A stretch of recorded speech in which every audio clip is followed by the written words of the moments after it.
My name's Anna. I'm an alcoholic. It's a big crowd. I think I know one person here, which is kind of cool. All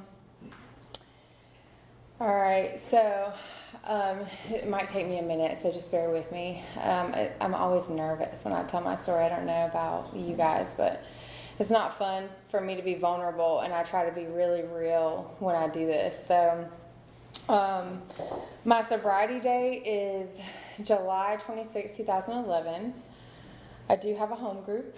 It is called the Primary Purpose Group. I didn't realize that your home group had the same name. We meet on Tuesdays at 7:30 and Thursdays at 7:30. We recently actually started that Thursday night meeting roughly a year ago. So Tuesdays, our format is we read out of like a primary purpose workbook, and we read through the big book line by line, turning statements into questions. And it takes a good, sometimes 18 months to get through the book because we're all discussing it.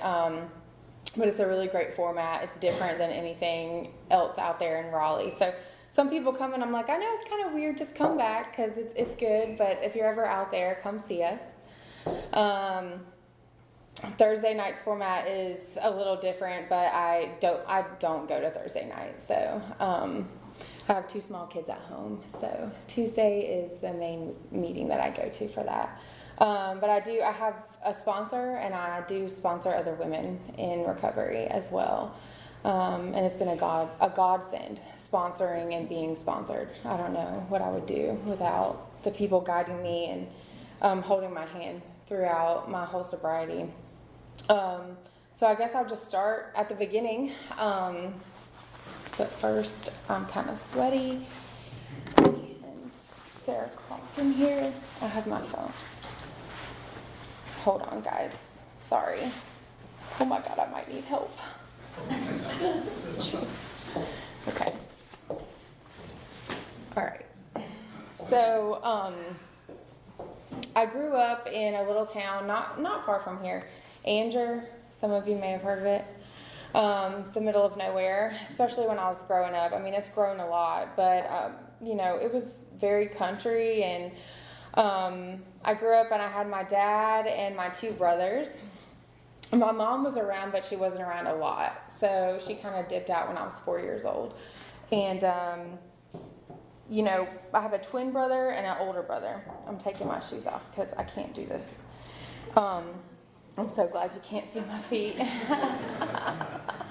But I have a twin brother and an older brother. My older brother's no longer with us. He passed away. It's almost been 4 years. It's crazy. The time goes by so fast. But I'm a true alcoholic, y'all. When I first started drinking, I was 15 years old. But I dabbled in other things before I really drank to get drunk. But that night that I drank to get drunk, I always kind of preface my story with this part, and I hate telling this part, but it's just a part of it. But I was, I fell in love when I was a teenager, and, I had a lot of feelings and all that kind of stuff. And I had been talking a lot about my broken heart, and I didn't know what to do. And I had a best friend who I talked to all the time, and I talked to my twin brother all the time, and I was just getting on their nerves. And meanwhile, I had drank a little bit before then, but I never remember a sensation, anything really compelling that stuck out to me.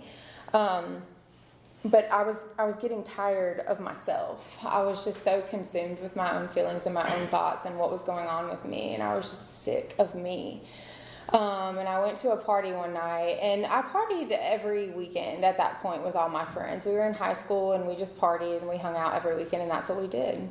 Bonfires, that kind of stuff, hanging out in barns and just hanging out, And it was nothing ever really bad happened at that point. Everything was fine. But this one particular night, I remember thinking, I just want to feel different. I don't want to feel how I feel. So this night was probably, I can't remember when it was, but it was cold outside. So we were inside the house, hanging out, partying, and I walked into the kitchen of the house that I was in, and I was looking for something. And there was a fifth of Jim Beam just sitting on the table, and there was like a double shot glass sitting right beside it. And I thought, I'm just going to sit here and take shots until I feel different. And that's what I did.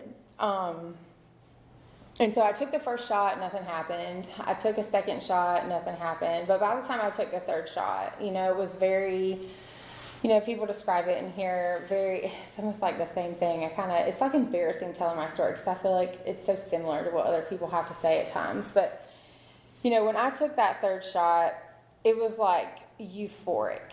I mean, literally all the way to the tips of my fingers and the tips of my toes. Like I just felt warm all over, and I felt like, everything that I had been talking about, my broken heart and my feelings, like all of it kind of just, it was fine. Everything was okay. But more importantly, what happened for me then was, instead of just shutting up about how I felt, because that's what I felt like I needed to do, when I wasn't drinking, I was able to talk about how I felt freely without like any judgment. I felt like I could say anything that I wanted to say, and it didn't matter. So, nothing bad happened that night. It was a good night. Nothing bad happened. But I remember thinking the next morning when I woke up, like, this is what's going to be the answer for me. Like, this is how I'm going to be able to cope. This is how I'm going to be able to talk about how I feel. This is how I'm going to be able to be in another relationship. This is how I'm going to get over things in life. Like, I just remember thinking this intensely. Retrospectively, like when I look back at that, it's easy for me to say all that, but in the moment, like I didn't know that's really what was happening for me. I didn't make a decision that drinking alcohol was just going to be the answer. It just kind of happened. It started happening. It started, having a life of its own. So I was like a sophomore, I would say, in high school, and after that, every weekend, I looked forward to drinking. I wasn't a beer drinker or vodka drinker. Like, I truly wanted to drink whiskey. That's what I wanted to do. And it quickly became like I was a blackout drinker very quickly. And that's what I saw every time that I drank. I was just drinking for oblivion. When I spoke about like being raised by my father and my brothers being there, nothing that happened to me like when I was being raised as a child is what caused me to be an alcoholic at all. But I think back to certain things with like feelings that I had, like my mom not being around, and just a lot of like abandonment issues that I had when I was little. So, that carried on into me being a teenager all the way up into me getting sober to today. I still struggle with that to today in my current relationships. But I had no way of coping with anything at that age. No one taught me. My dad did not teach me how to deal with my feelings. Neither did my mom. My mom wasn't really around. I had no true parental guidance. No one was showing me the way in life. So, I quickly became that person that was constantly comparing myself to everyone else. And, drinking was the only way that I felt relief from that and from other people. And, I've heard it in here too. It's like everybody else had this book that told them how to do it. And I just was over here with an empty book. I had no direction and everything seemed so aimless for me. And so throughout high school, I started just getting in trouble. That's when everything started for me, when I was 16. Or no, before I turned 16, I got in trouble. So I won't go into a whole lot of other stuff because we are in Alcoholics Anonymous, but I got in trouble when I was 15 and had to go through drug diversion. So I was getting tested every month from this drug diversion lady, and had to test negative to get through this thing so that I could get something off of my record or whatever. So I did that. But after that, by the time I was 16, I was getting in trouble for possession, paraphernalia charges. I was constantly getting in trouble for that. And then, you know, I'm trying to think. Let me try to get my timeline right. So, high school wasn't crazy, but drinking for me just, like, I tried to go to college, and I'm trying to think. So I graduated when I was 17. 16 was when I got in trouble for the first time, like with the law, and got put on probation. And then I went through like community service and all the probation stuff and got off of probation. And then fast forward to go to college. So I went to college because I felt like I needed to go to college. I felt like that's what you're supposed to do. And my dad really wanted me to go to college. So I had a full ride to like Campbell University, a private university in Buies Creek, not too far from Anger. Literally, I could like run there if I wanted to. And so I went my first semester, and all my friends that I hung out with in high school, a lot of them had dropped out of high school, and a lot of them weren't even going to college. So comparing myself to the people that I was hanging out with, I'm like, what am I doing? Why am I even going to college? Granted, I know like looking back at it, it's like I was trying to better myself, but in that moment it was really hard. I would never want to be a teenager again, ever, ever, ever again. It was so difficult. But so I'm going to college. I'm going to my first semester of college, and I was a chemistry major, and I loved it. I absolutely loved it. I wish I could have finished it, but I look at people today who have like degrees, and they got degrees while they were like drinking and using, and I'm like, how the fuck did you do that? Like, how does anybody do that? Like, I tried so hard to do it, and I just couldn't. And before I went to college, you know, I did these things, and it's hard for me to think of, but anytime like the weekend was coming, after I had drank that first weekend and like felt how I felt, it was like something just flipped in me, and I truly, for sure, like started down that road of like, I'm gonna become an alcoholic. And every weekend, I ended up finding this one guy who was over 21, and every week he would buy me like 2 handles, and I always had one in my trunk, and I always had one with me if I went to a party, because I was that person who was like, I don't want to drink what you have, because I don't want you to ask me to have anything that I have, because I'm not going to share it with you. And I needed to know also that there was something else in my trunk. Like, I was that person who, if there was like this much vodka in a handle, like I would not drink, because I knew that I needed more, and I would be absolutely miserable if there was nothing left. And I was also the person who, when I started drinking, if I did start drinking that handle and there wasn't enough left, I would drink and drive to go to get whatever I needed. And fast forward a few years down the road, like, I got DUIs, I got all kinds of things. I got everything coming at me. And, you know, I was the person who would wake up beside somebody that I didn't know, right, naked and shameful, and soak in a hot bath the next morning to just be rid of whatever had happened, because I couldn't remember. I was a blackout drinker. I barely remember anything that happened. But I sought that every time that I drank. And I didn't realize that there was just like, when I think about it now, like, I think I truly hated myself. Like, even before I started drinking, something was just missing in me already. And the book kind of talks about that, right? Like, the first step for me is, you know, it's a 3-part step. You know, it talks about unmanageability, let me think, powerlessness and unmanageability, and then like, you know, the spiritual malady. So before I got into drinking, there was already this spiritual thing missing inside of me. And I was somebody who like wrote a lot before I started drinking. I would journal, I would do whatever I could to get everything in me out of me, because I needed to get it out. And when I started drinking, I stopped doing that. And that was pretty much my only release in connection with something bigger than me, was writing. It helped. God spoke to me and through me in my writing, and still does today. I should write more. I have stopped writing as much as I did before I had kids, because I feel like I don't have time to do it now. It's hard with a 3 and 5 year old at home sometimes, but we make it work. But yeah, so I know I'm kind of jumping around a little bit, but yeah, my life, I would say, wasn't unmanageable before I started drinking, but I definitely had a spiritual malady and a hole in my soul that I wanted to fill.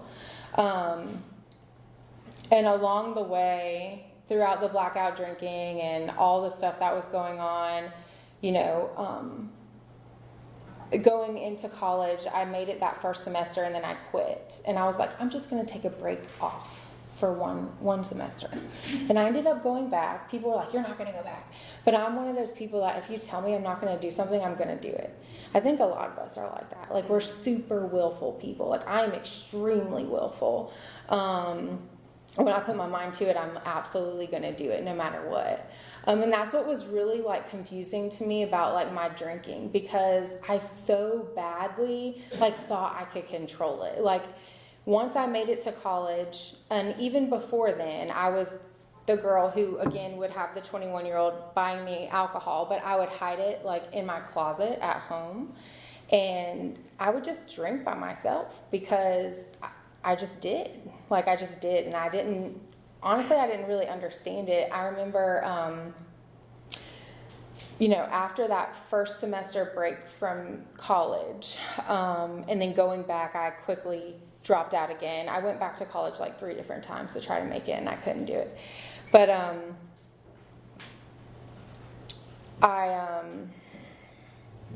y'all, I had a banana today. That's it. I can't believe I haven't eaten anything. I'm like starving. I might have to go eat with y'all after because I'm so hungry. So I can't think straight. But so I get out. I'm 18 years old. I was 17 when I went into college, turned 18 because my birthday is in August. So I turned 18 when I made it there. But I take my break.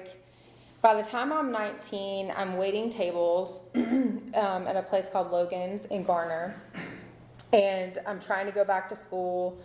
And maybe I wasn't waiting tables by the time. I think I was doing something else. But I was a host or something at like a steakhouse before I started waiting tables. But I was drinking every weekend, and eventually it started to be like I was pretty much drinking every day or every other day, ultimately. And trying to go back to school, trying to make everything make sense to me. My twin brother, who was like, I'm really close to my twin brother. We grew up and we were super, super close with each other. My oldest brother I was close with as well, but it was just different. It's different with twins. But he basically like disowned me. So when a part of my story that is like hard for me to share, and it's weird because there's a lot of men in here, but I was very much like afraid of intimacy. After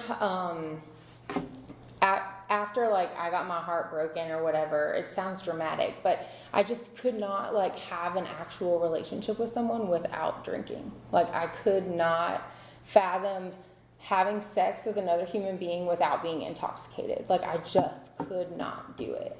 And so that was the way that I was able to like be intimate with another human being and like whatever. But what would happen with me is, like I said, we're super willful. Like, in my brain, I'd wake up and something horrible would happen, and I'd tell myself I'm never going to do that again. And I would just do all the things that it talks about in the big book, right? Swearing off for keeps, like all this stuff. Everything that I could do to try to control like the outcome, I would do. I would stop drinking whiskey. I would drink before, or I would eat before I drank. I would just switch up everything to try not to black out, to get to that place where I was like, I was okay and I knew what I was doing, so I wasn't going to sleep with the wrong person, and I could control the person I was sleeping with, like all this stuff. Like, I was insane. And it never worked. It never worked. I always ended up doing the most regretful things. And so I just hated myself more and more. And like I said before, I really think there was something missing in me before I started drinking. But when I started doing all these things while I was drinking, it just made me, I would look at myself and it was like, who am I? I stopped really knowing like who I was and what I wanted in life. And I wasn't even 21 yet. Like, I wasn't even legally able to drink, at a bar. And so my twin brother, going back to what I was saying, he pretty much disowned me because he knew who I was. He watched me grow up. You know, he's my twin. He knew how loving I was. He knew how empathic I was. He knew how much I loved other people. He knew how much I cared about myself and other people. And he watched me just shit all over myself and do the worst things possible to other people because of my drinking and to myself. And he couldn't do it anymore. And so he was like, you're on your own pretty much with anything. And, you know, by the time I was 19, and before I turned 19, I was picking up charges left and right. I was doing other things than drinking. I wasn't just drinking. And when I was doing these other things, I loved to steal. I would steal anything from anybody or anywhere. I don't know why. It's crazy. It's like a high or something. I mean, I would have money in my purse and I would just steal like the dumbest shit, you know, like lip gloss or gum or, you know, we would just walk out of Walmart with beer. We would just walk out and no one caught you. It was so different like then. It was crazy.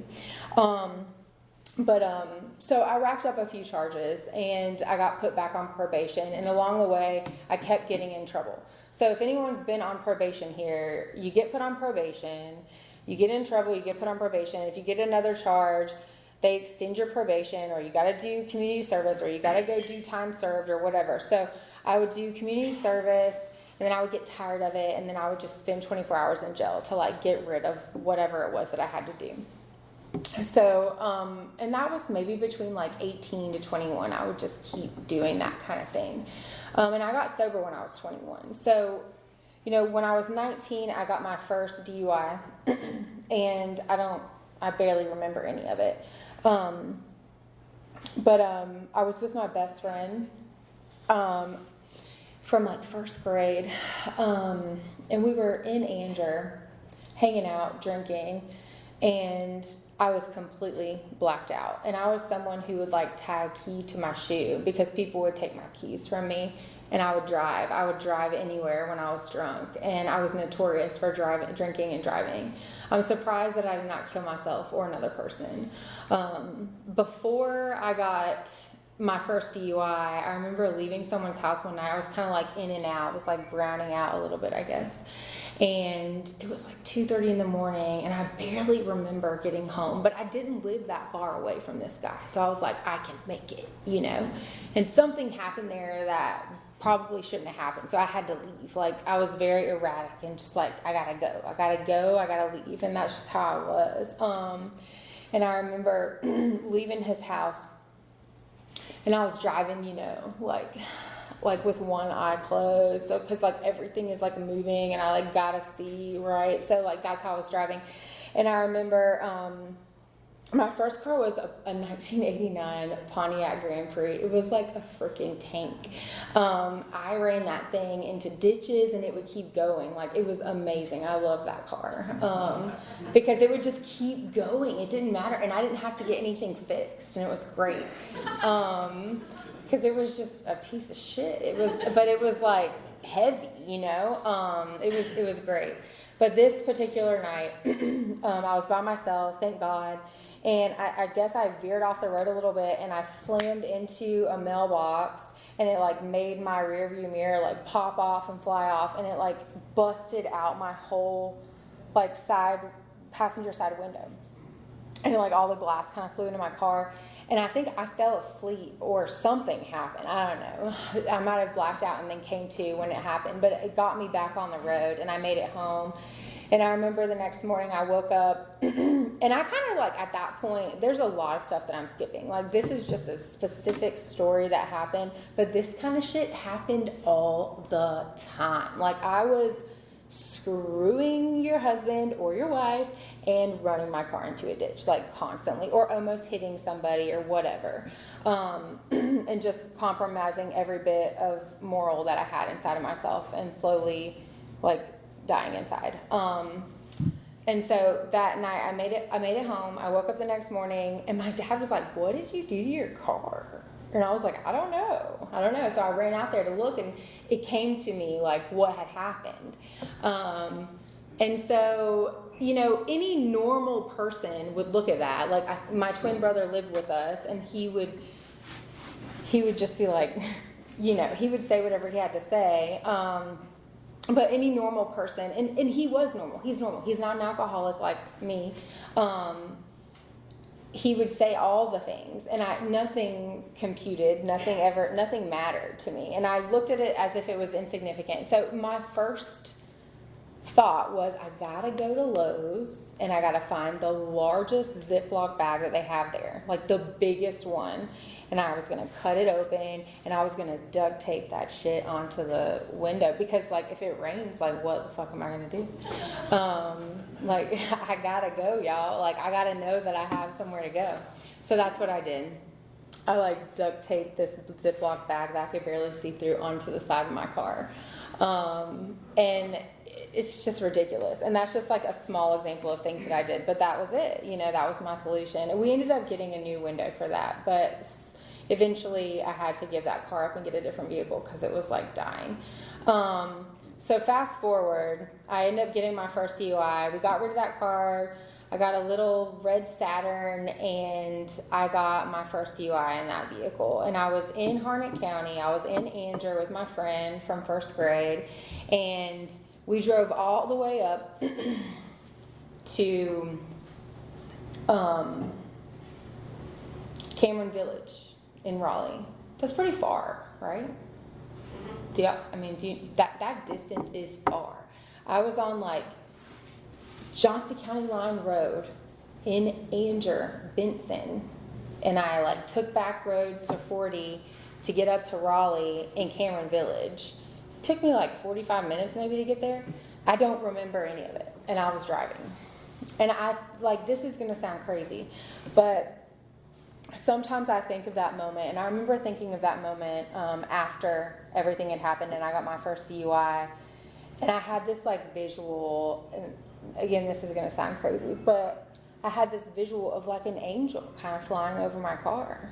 And I really believe like God was protecting me in those moments when I was drinking and driving, protecting me and protecting the other people on the road, because, and my friend, because she was riding with me.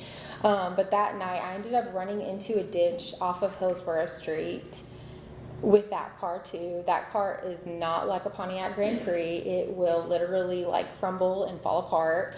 But I tried to keep going with that car. Somebody stopped and pulled my car out of the ditch, and I was just so erratic and crazy. My friend told me the guy that pulled my car out of the ditch was like with his wife, and I was like trying to hit on this guy like in front of his wife and everybody, and no cops were there. It was weird, but somebody called and gave a cop a tip that like my car was driving around erratically in that area. So they came out looking for me because they pulled my car out of that ditch and I kept going. And I don't remember this, but my friend told me that when we got in the car and we turned it on and I tried to go, that my steering wheel was just like turning all the way to the left or to the right. Like I couldn't control it. And I ended up running into a dumpster and landing in behind some restaurant or whatever, like a Jimmy John's or something. And I had stuff on me. When I say stuff, like other than alcohol, the cops came and they found me and my friend in my car, but I wasn't driving. So I was like trying to argue with the cop that like I shouldn't get a DUI because he didn't see me driving, all this stuff. But that night was significant for me because I don't remember arguing with the cop about that. All this stuff was said to me. My friend, I tried to get a hold of her a lot after everything had happened, and I couldn't get a hold of her because her phone was broken. But what had happened was I ended up beating her up, and I don't remember any of it, like none of it. And when I say I beat her up, like I beat this girl up. She ended up going to the hospital, and she like sued me for $4,500 for her medical bills. And at that time, like my brother thought it was hilarious, but it wasn't funny at all. It was not funny. It was like really shameful, and I couldn't get a hold of her because I broke her phone and I was trying to call her, and I just remember it was a Saturday when this had happened, and the next day was a Sunday, and I woke up and I was so out of it, and all the stuff that I had on me, I still had. The cops hadn't taken it, so it was just really just such a strange situation, everything that happened. So I went to like a meeting that Sunday. I went to the Valley Group that Sunday in Raleigh. And I had been to a meeting before, and I had actually been to treatment before my first DUI. I had gone to treatment at Holly Hill when I was 18 years old, and it was more of like a cry for help when I went, because I was going through some breakup and I wanted attention, pretty much. And when I went in there, I just told those counselors everything that they wanted to hear so I could get out as quick as I could, because I did not feel like I belonged in there. But what was significant for me about going to Holly Hill the first time when I was 18 was I was introduced to the Big Book for the first time. There was a janitor there that gave me a Big Book, and he told me about a page to go read, and I did that. And I remember, I don't remember what page it was, and I don't remember exactly what was said. But I remember how I felt when I read it. And I was sitting on the floor, and I remember thinking, oh my God, like, this is me. And this is exactly, like, how do I find people who feel this way or who know what this is about? So it was kind of just like planting a seed. A seed was planted, and, after that I was off. I left there, fast forward, I turned 19, get a DUI, beat up my best friend, all hell breaks loose, pretty much. And so we had like a long kind of, it was maybe like a 6-month long kind of thing with my friend that I would have to like go do this mediation with her because she was suing me for these medical bills. And I was resentful, I was angry. I didn't want to pay anything to her. And, I was really resentful. And we ended up going and doing this mediation for the last time, and there was a lady in there.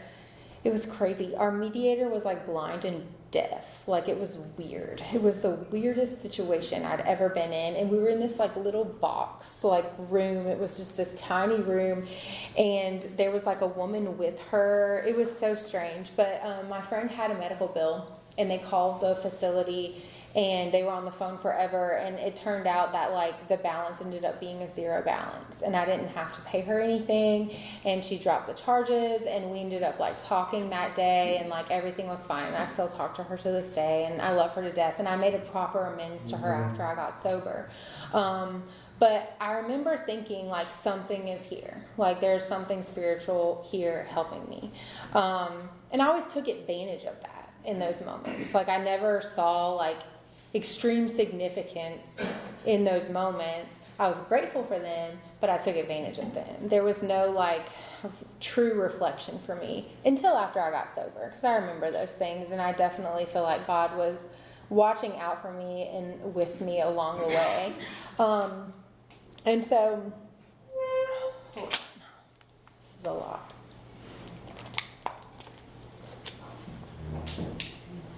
So, that was when I was 19. So I was supposed to get like that thing in my car because I blew really high. The first time that you get a DUI, you don't have to get that thing in your car, but if you blow over like a 0.15 or whatever, you have to. So I was supposed to get it in my car, but I didn't. And I kept driving, and I did not do anything with my license. I was driving without a license. I have so many driving while license revoked. Like, I didn't do anything they told me to do. And then I started working at Logan's as a waitress. And I ended up getting my second DUI when I was 20, within like a year of that. And I had been trying to go back to school, trying to do all the things that I was talking about before, but every time I just couldn't do it. And my dad, I found that car when my other car was going to shit.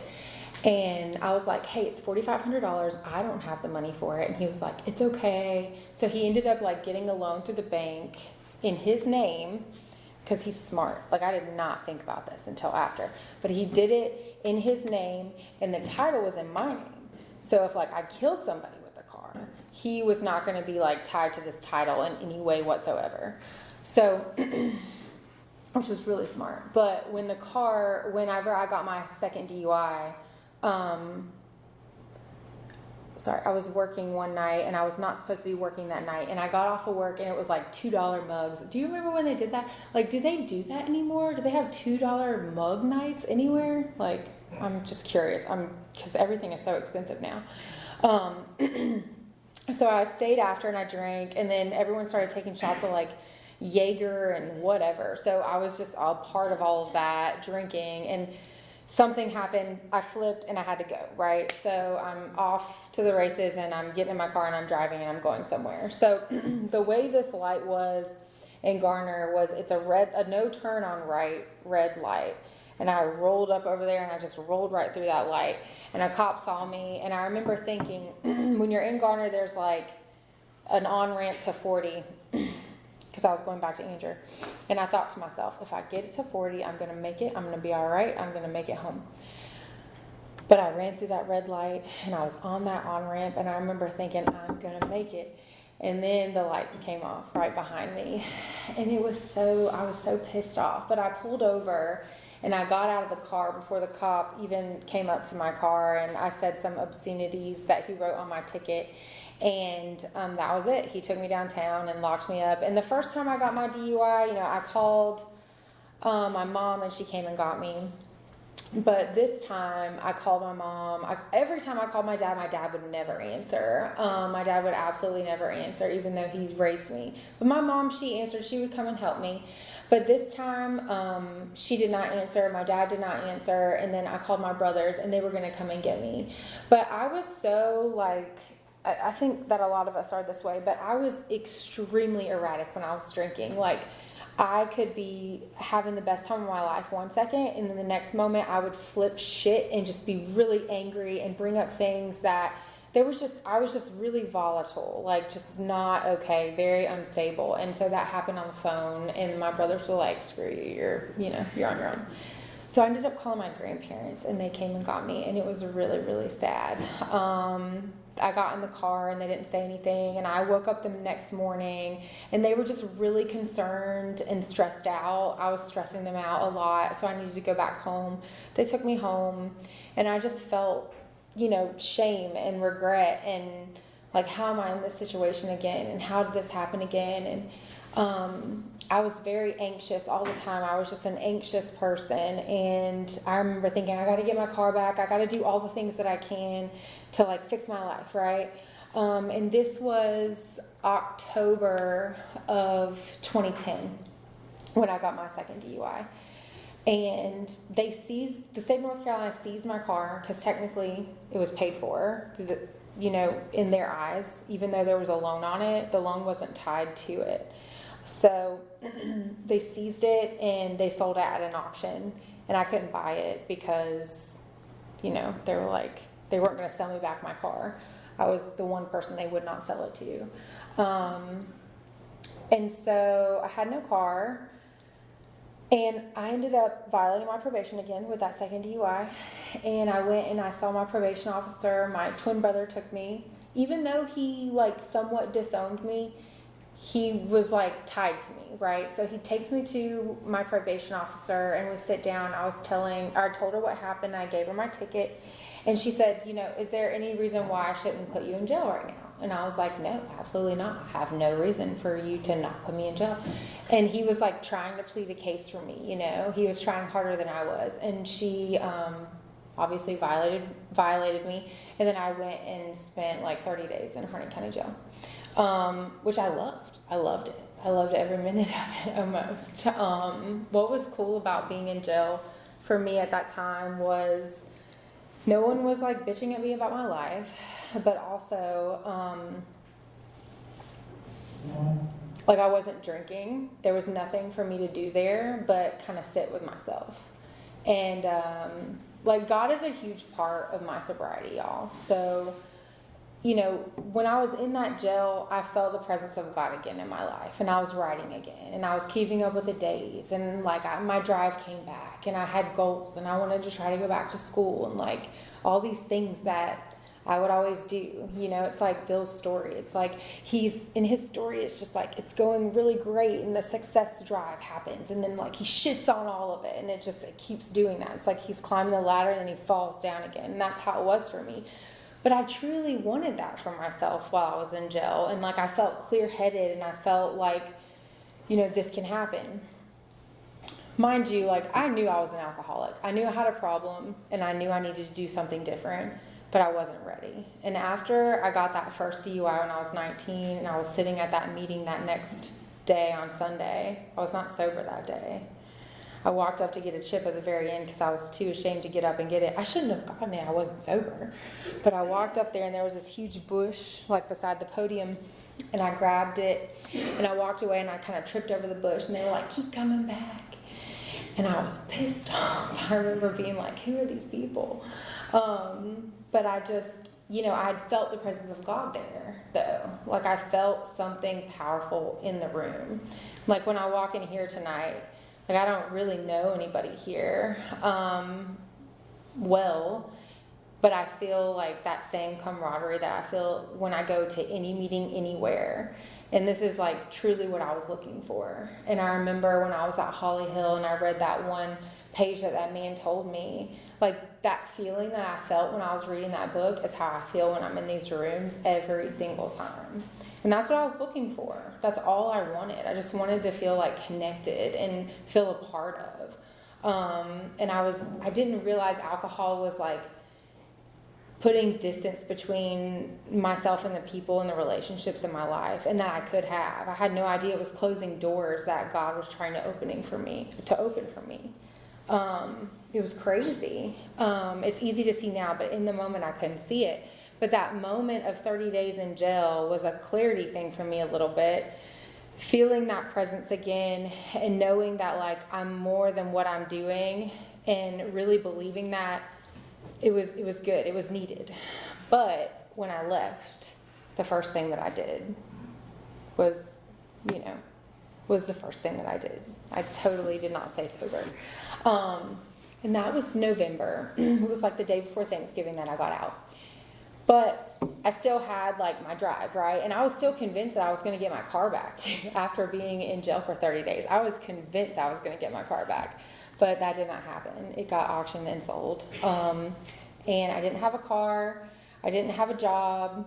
I didn't have anything. And I was someone who, like, I worked when I was 16. Like, my dad was like, you're going to pay your insurance. If you want a cell phone, you can buy it. Like, I bought my first cell phone. I'm a very independent person. Like, everything that I had because I paid for it pretty much. So it was foreign to me to not have a job, to not have somewhere to go, to have a responsibility, even though I was an alcoholic. Like, it was really foreign. So what am I going to do to feel responsible? I'm going to try to go back to school. So that's what I tried to do. I went back and enrolled back into another semester at Campbell. But all I did was get a $4,500 student loan so I could buy a scooter because I had to be able to get around. So that's what I did. And I dropped out, bought a scooter, and used the rest of the money that I had to drink until July of 2011 when I got sober. And I was hanging out with the worst people that I could be hanging out with. All of them are dead today. One of them fell off of a 2-story balcony and paralyzed himself from the neck down and is pretty much a vegetable. He's not the same. He'll never be the same. And that's where I came from, and that's what I was doing, and that's what I was surrounding myself with. And when I went to court, because I went to court every month for years. When you get in trouble like that, you're constantly going to court. My attorney, she was court appointed, she said, if you don't go to treatment, if you don't do something, you're going to go to jail for probably 2 years. And I didn't want to go to jail for 2 years. So I'd gone to Holly Hill before. I didn't want to go there again. So there was a different place. I think it was Triangle Springs. I'm not sure. It wasn't ATC. It was like the new one across from ATC in Raleigh. So I went to treatment for 9 days, and I met a lot of people in there. And I have 5 minutes. Okay. I met a lot of people in there, but I didn't have a plan for myself and my sobriety at that time. There was a lady in there who told me about this place in the mountains that she was going to. She was quite a bit older than me, but the place was called First Step Farm, and it was in Western Carolina. I'd never been to the mountains before, and she planned to go, and she left, and she went, and I talked to counselors there, but I was very shut off and shut down. So no one really told me anything that I could do. And if they did, honestly, I don't even remember. So my 9 days was up. I felt good. Hadn't been drinking. Hadn't been doing anything. But I was terrified to go back to Andrew. I was terrified to go live with my dad. I was terrified to go back home. I was scared. I didn't know what to do.